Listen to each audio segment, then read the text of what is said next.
thing that is made up of only Tejas atoms. Hence, it can take Rupa. So Rupa can be taken in only through I, not something else, because Rupa is available only in Tejas atoms and only I is made up of Tejas atoms. That is how they are linked to the Indriyas. So the Panchabhutas and Panchendriyas and Panchagunas, they are all linked with each other like this. And our skin is made up of Vayu and tongue, Rasa, all these are there. Okay, now the example I want to give is, just before getting into that example, I just want to mention, there are these three things which you might have heard, Abhida, Lakshana, Vyanjana. Abhida is a very denotational thing. You just point to something, just speak out its name. This is a laptop, this is a table, this is a chair, this is Abhida. A word just pointing to the object directly, that is Abhida. Lakshana is kind of a metaphor. Like when we say someone is like a lion, we are not really literally saying he has 4 legs and a mane and all these things. We are basically saying some aspects of life. Maybe he is very courageous, or maybe his roar, his voice is like a roar of a lion. Whatever that is, some kind of metaphor we are drawing, some kind of simile. Vyanjana is elliptical. Elliptical means something is said by not saying it. For instance, you might have heard this joke in many films, like two people are conversing, one is irritated with the other, say A is irritated with B and he tells B, I don't speak with idiots. B replies, but I do. So he is indirectly saying you are an idiot and I am speaking to you, but he is not directly saying you are an idiot. If he says that, it will become Abhida. But he is only saying but I do, and that is conveying all the meaning which one wants, that you are an idiot. That is a Vyanjana. A lot of Vyangya is there, satire. So Vyanjana is coming there. Now,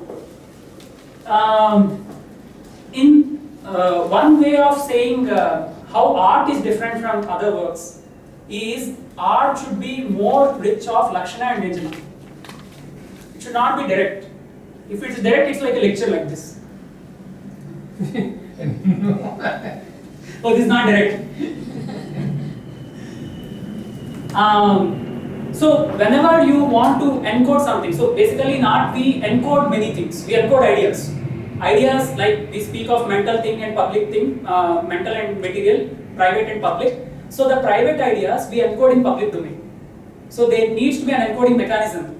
Every art has to take recourse to some encoding mechanism. Idea is non-material. It doesn't have a shape or anything. I give a shape. I give some volume through whatever material means I use. So it is necessary that every artist uses some material medium, but it is also necessary that they have to hold on to some non-material idea, which they can put out in that medium. So there is a kind of encoding happening, and an audience will decode it. This is what is happening. Now, in Vedas,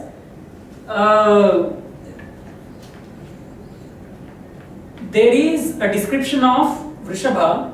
We all know Nandi is one form of Vrishabha, and Vrishabha itself is one form of Purusha, which comes in Push Sukta. And this Vrishabha is described in a very enigmatic way.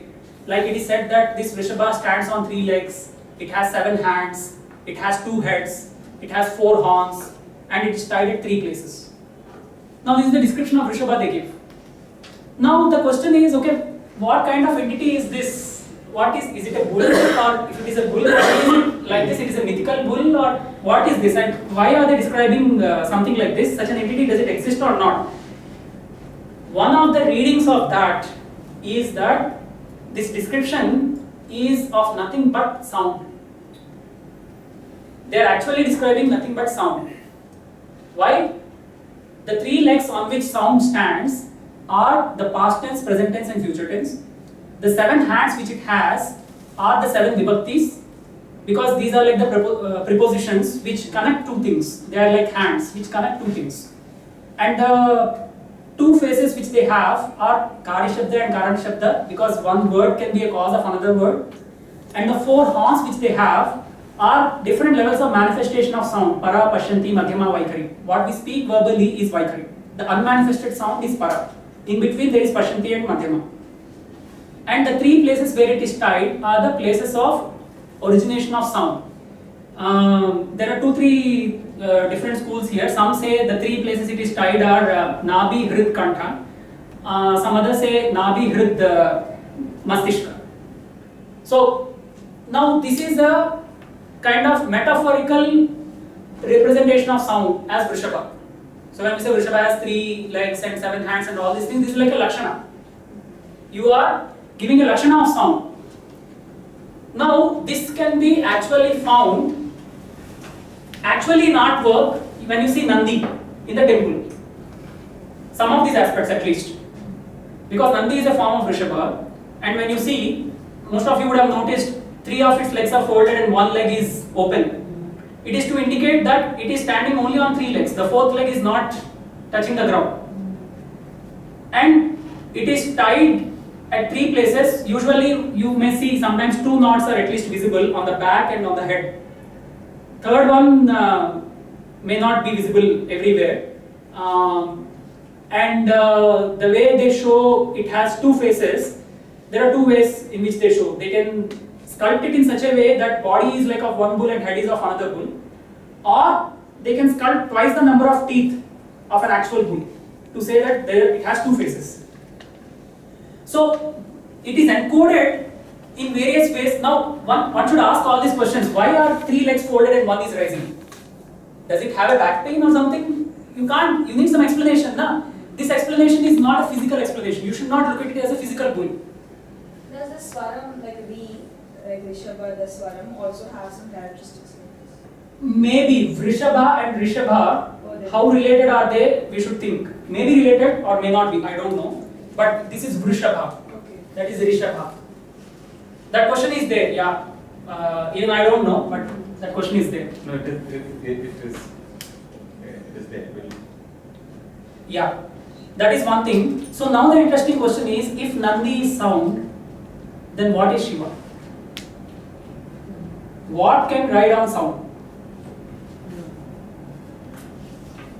Okay, keep this question with you. There is another thing I want to point out. If you consider Patanjali cycle, which is half human and half snake, again the question comes, why half human and half snake? Why should one be represented like that? Just now I said there are various ways of encoding things, Abhida, Lakshana, Vyanjana. Suppose I want to encode something like smell. If I want to encode directly, I will write smell, S-M-E-L-L there. Or I may put some, some very good picture of a nice food, hot baked food. Or some other way. Similarly, if I want to represent sound, Abhida is I can write sound, S-O-U-N-D. Lakshana is maybe I can put an ear there, or I can put a drum or an instrument there to indicate, it is indicating sound. But one of the readings of Patanjali's icon is that it is one of the highest epitomes of a Vyanjanatmak way of capturing sound. Why? Because it is indicating not any of the specific features of the human there or a snake there, but it is highlighting the difference between the two. What is the difference between the two? Sound. There is one sense organ which snake does not have, which human has. That is ear. That is sound. So, without speaking of sound, they are actually speaking of sound through Patanjali cycle. It is a Vyanjanatmak way of speaking of sound. Now one may ask, how do you know this reading is right? For this, we are bringing in other context to support this reasoning. One is, Patanjali is someone who wrote Mahavashya, which is a commentary on Panini's Ashtadhyayi, which itself is a text on grammar of sounds. And this Patanjali icon you will find at every nook and corner of this temple called Chidambaram. Chidambaram itself, the term if you see, Chit Ambaram or Chidakash, it is actually speaking of the space of consciousness. And that is also the place where we have something called Akashalinga. And Akasha's special quality is sound. Given all these things put together, this reading seems coherent.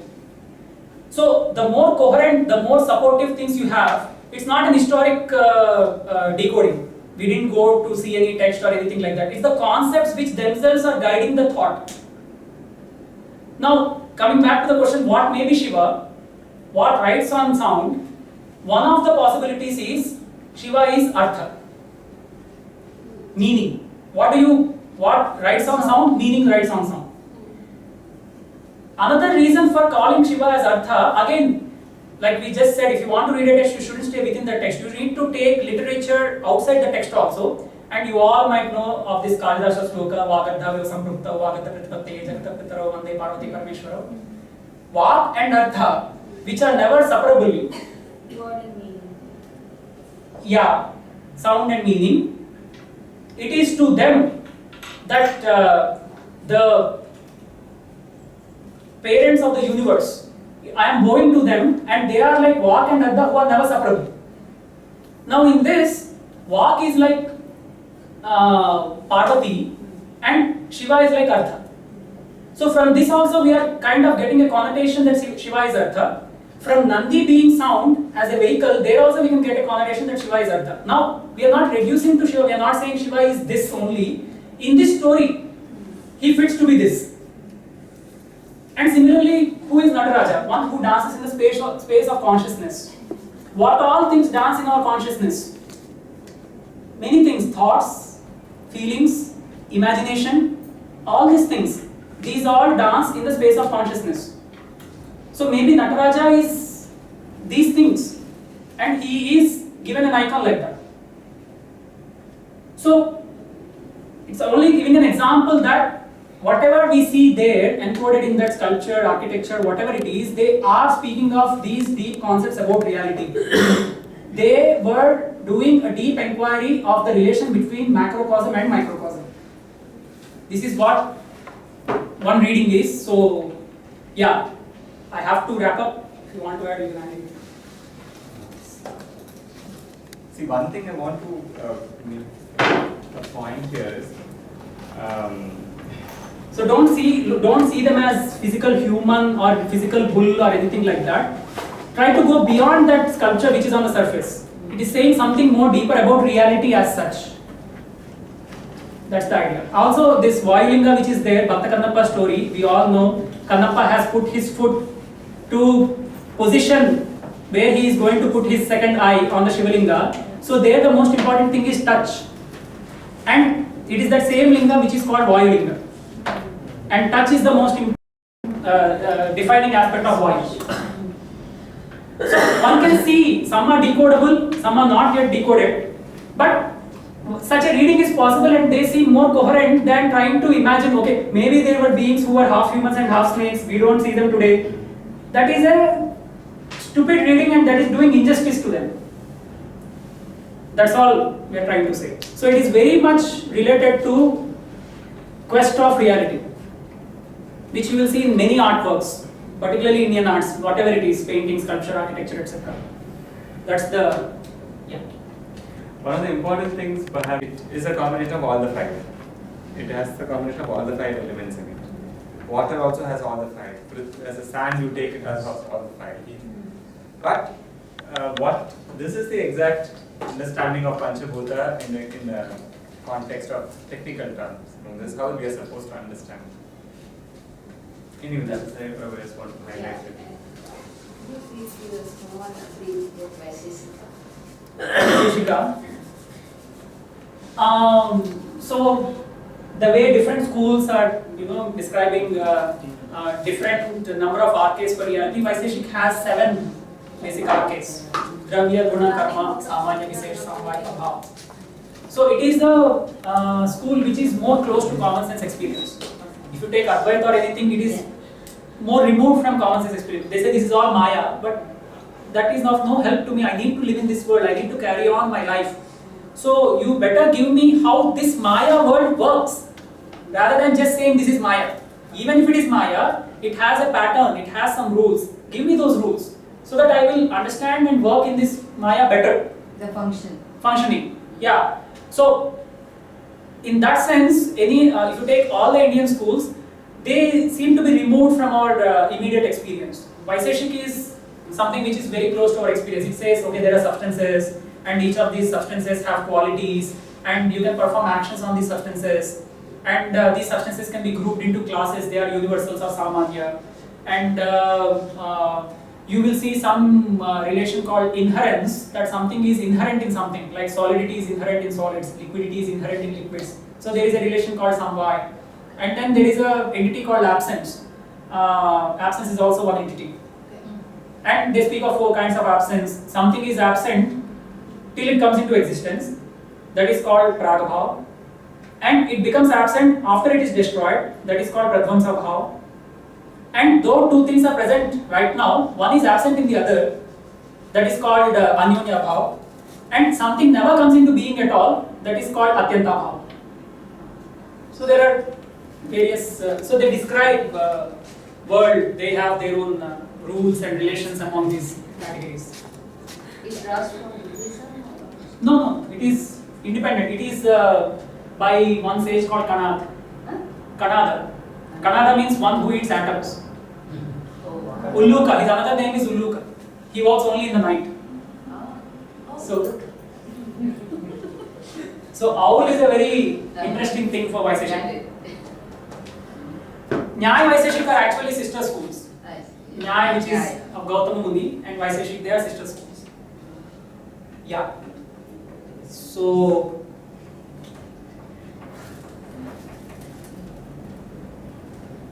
in fact, Nyaya is also interesting in the sense they have 16 categories, and these 16 categories are categories of analysis.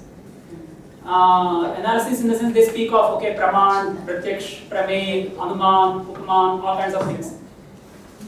They also have one category which is called katha, means what kinds of debates one can have. So they say there are 3 kinds of debates. One is vada, where 2 people are debating with each other with the sole intention of discovering the truth. There is nothing like winning or losing. The second one is jalpa. Jalpa is by hook or crook, I just want to win. I am not worried about truth, I just want to win. So that is jalpa. Third one is vitanda. Vitanda is I don't have a stand of my own, but I just want to prove that you are wrong. So this is called vitandava, which you might have heard many times. You just say you are wrong, you are wrong, you are wrong. If someone asks you what is the answer, don't ask me, ask him. Something like that. So these 3 things they discuss, and also they also discuss when 2 people are debating, what are the conditions of losing a debate. They speak of 21 such conditions. These are called nigrasthanas. Something like, suppose I have an argument, I have a premise which I want to establish. Now, if I change my premise in between, then I am lost. Or, if I start with a premise to begin with, and I deny that I have started with that premise, even then I am lost. Another way is, suppose I give an argument to you, you are unable to understand it. Then I am supposed to repeat it thrice. Even after repeating thrice, if neither you understand nor the audience understand, then I have lost. But after repeating thrice, if the audience understands but you don't understand, then you have lost. So they give many such rules of losing a debate. So they have worked extensively on what is the terminology, what are the ways of perceiving reality, what are the means of knowledge, what are the varieties of debates one can have, what are the conditions under which one can lose a debate. It will be like rhetorics of Little bit, but rhetoric is also about persuading the other about your point. Yeah. Here, they don't take any stand that the goal of Nyaya is about persuasion. It will be one of the aspects of discussion and debate and all that. Sorry, 1 minute. Key, you have room key, 201. 201, yeah.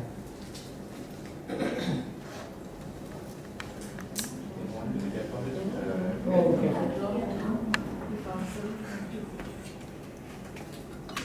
So this thing has come or We are waiting. waiting? So after all this thing, which school do you subscribe to? Actually, for my research work, I subscribe to IIIT-H. But